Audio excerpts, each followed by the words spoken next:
Good morning students. आज हम macro economics class 12 का लेसन 11 लास्ट पार्ट कर रहे हैं फॉरेन एक्सचेंज रेट का। हमने पढ़ा है फॉरेन एक्सचेंज रेट क्या है और फॉरेन एक्सचेंज रेट कितने टाइप्स की है। हमने पढ़ा कि फॉरेन एक्सचेंज रेट क्या है, जब डिफरेंट करेंसीज डिफरेंट कंट्रीज की करेंसीज को हम एक दूसरे के साथ एक्सचेंज करते हैं जिस रेट पे, वो क्या है, फॉरेन एक्सचेंज रेट।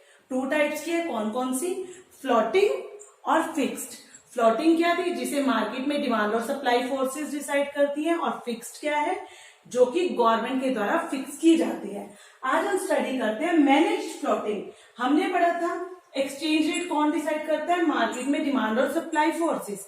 तो जो फ्लोटिंग एक्सचेंज रेट है उसे मैनेज कौन करेगा? इसे मैनेज करता है सेंट्रल बैंक अपनी इंटरफेरेंस से। ठीक है, सेंट्रल बैंक क्या करता है, इसको मतलब करेंसीज को, डिफरेंट कंट्रीज की करेंसीज को एक्सचेंज करता है और इसकी एक लिमिट डिसाइड करता है और इसे मैनेज करता है।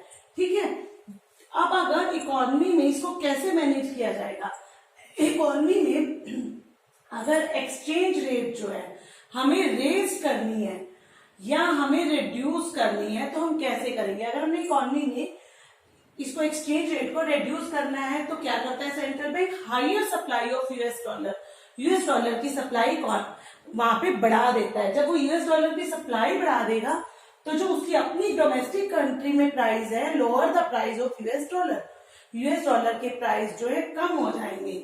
इसको हम क्या कहेंगे? Appreciation of domestic currency.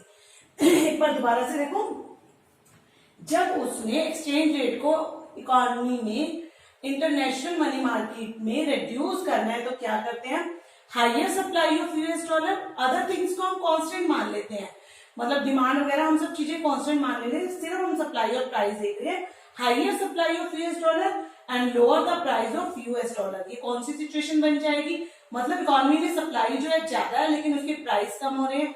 Appreciation of domestic currency, मतलब जो हमारी अपनी करेंसी है उसकी एप्रिसिएशन। सेकेंड सिचुएशन क्या है? ये रिड्यूस की में थी। अब जब वो एक्सचेंज रेट को रेज कर देता है तब क्या हो जाएगा?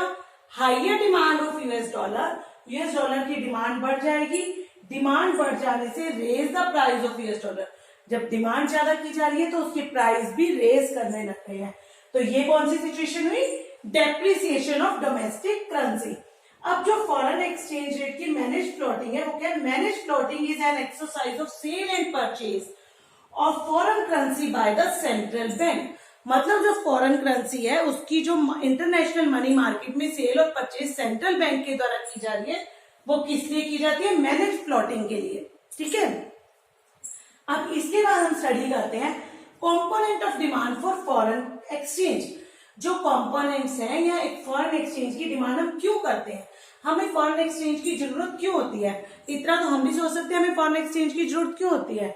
अगर हमने किसी भी कंट्री से कोई भी लोन लिया है तो हम उसको क्या अपनी कंट्री की करेंसी में देंगे? नहीं, हमें उस लोन की रीपेमेंट कैसे करनी है?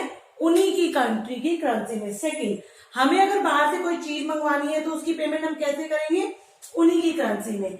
या फिर हम आगे investment in the rest of the world, अगर हम रेस्ट ऑफ द वर्ल्ड में कोई भी किसी भी बिजनेस में, किसी भी कंपनी में कहीं भी इन्वेस्टमेंट करना चाहते हैं तब भी हमें फॉरेन करेंसी की नीड होती है। ठीक है, ग्रांट एंड डोनेशंस, जो एक कंट्री दूसरी कंट्री को ग्रांट्स प्रोवाइड कराती है, सहायता देती है, कोई भी फ्लड आ जाए, नेचुरल कैलेमिटीज हो जाए या कोई और सिचुएशन हो तो उसके लिए भी उसे उस कंट्री की करेंसी की नीड होती है।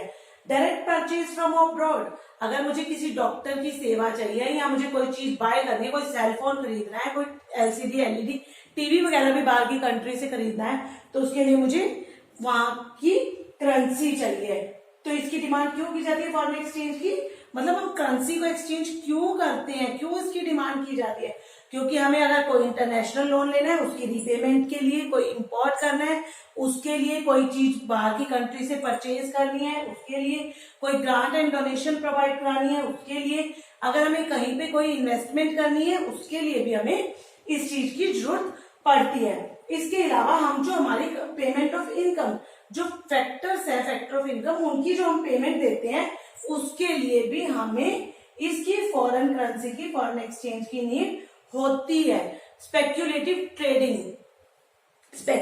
ट्रेडिंग के लिए भी हमें इसकी जरूरत है। मतलब जो डिमांड की जाती है फॉरेन एक्सचेंज की वो इन सब फैक्टर्स पे डिपेंड करती है, सारे कंपोनेंट्स है जिनके कारण फॉरेन एक्सचेंज की डिमांड बढ़ती है। जब डिमांड हो रही है तो इसका मतलब सप्लाई भी है। अब component of supply for foreign exchange क्यों की जाती है सप्लाई? सबसे पहले एक्सपोर्ट्स के लिए, जैसे हम इंपोर्ट करते हैं तो हम कहीं बाहर से कुछ मंगवाते हैं तो हमारे पैसे कहाँ जाते हैं? बाहर। अब फॉरेन एक्सचेंज हमारे पास कैसे सप्लाई होगा? जब बाहर की कंट्रीज को हम अपनी कंट्री का माल भेजेंगे, एक्सपोर्ट करेंगे। सेकेंड, हम इन्वेस्टमेंट कर रहे हैं रेस्ट ऑफ द वर्ल्ड में। सप्लाई फॉर फॉरेन एक्सचेंज कैसे होगी? जैसे हमने इन्वेस्टमेंट की थी रेस्ट ऑफ द वर्ल्ड में तो क्या हो रही थी? हम फॉरेन कंट्रीज की कंपनीज वगैरह में अपना पैसा लगा रहे थे तो डिमांड थी। अब investment from rest of the world जब हमारी कंट्री में इन्वेस्ट करेगा तब हमारे पास आएगी, सप्लाई होगी फॉरेन एक्सचेंज की। या फिर रेस्ट ऑफ द वर्ल्ड से हम लोन लेंगे, हमें कुछ भी मतलब पैसा हम वहां से लेते हैं, बोरो करते हैं, लोन लेते हैं, तब हमारे पास सप्लाई होगी। या फिर हमें कोई नेचुरल कैलामिटी आती है, कोई ऐसी सिचुएशन हो जाती है कि हमें बाहर की कंट्रीज से ग्रांट और डोनेशंस मिलती हैं, तब हमारी कंट्री में सप्लाई होगी। या फिर इनकम रिसिप्ट जो हमारे वर्कर्स हैं वहां पे काम करते हैं वो उनके थ्रू आएगी, एनआरआईज के थ्रू आएगी। इस तरीके से हमारी कंट्री में मनी की मतलब फॉरेन एक्सचेंज की सप्लाई होगी। ठीक है, अब हमें इसके बाद जो हमारा लास्ट टॉपिक है वो क्या है? Foreign exchange market. Foreign exchange market वो है जहां पे डिफरेंट कंट्रीज की करेंसीज को एक दूसरे के साथ एक्सचेंज किया जाता है। ठीक है, जब हम इसे एक्सचेंज हम क्यों करेंगे? कुछ ना कुछ फंक्शंस होंगे ना एक्सचेंज करने के, कोई मोटिव होगा कि हम किसी भी चीज को एक दूसरे के साथ हम कोई भी चीज एक्सचेंज क्यों करते हैं। जिसके हमने बार्टर सिस्टम में भी पढ़ा था, हम अपनी नीड्स को फुलफिल करने के लिए एक्सचेंज करते थे ना उस टाइम, गुड्स के बदले गुड्स। तो फॉरेन एक्सचेंज मार्केट में गुड्स को क्यों एक्सचेंज करेंगे? क्यों? क्योंकि उनकी कुछ ना कुछ ट्रांसफर वैल्यू है। अगर हम उसे ट्रांसफर कर रहे हैं, एक्सचेंज कर रहे हैं, तो हमें दूसरी कंट्री की करेंसी की जरूरत है, तो उनके पास भी हमारी कंट्री की सप्लाई हो रही है। सेकंड, उसकी क्रेडिट फंक्शंस हैं, हेजिंग फंक्शंस हैं, मतलब उसका कुछ ना कुछ हम रिस्क ले रहे हैं फॉरेन एक्सचेंज के लिए। इसके अलावा जो फॉरेन एक्सचेंज मार्केट है उसके ऑपरेशंस हैं दो तरह की होगी ऑपरेट जब करती है ये स्पॉट मार्केट, और दूसरी है हमारी फॉरवर्ड मार्केट। जो स्पॉट मार्केट है वो ऑन द स्पॉट मतलब करंट ट्रांजेक्शन, करंट सिचुएशन से डील करती है, मतलब जो डेली हमारे खर्चे हैं उनसे रिलेटेड है।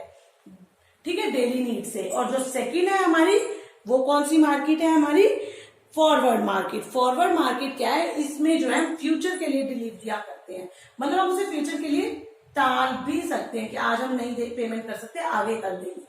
तो दो तरह के हो गए इसके फंक्शंस, कौन कौन से? एक स्पॉट मार्केट, एक फॉरवर्ड मार्केट। तो स्टूडेंट्स, आज हमने अपना चैप्टर पढ़ा है फॉरेन एक्सचेंज रेट का, मैनेज फ्लोटिंग। क्या होती है मैनेज फ्लोटिंग?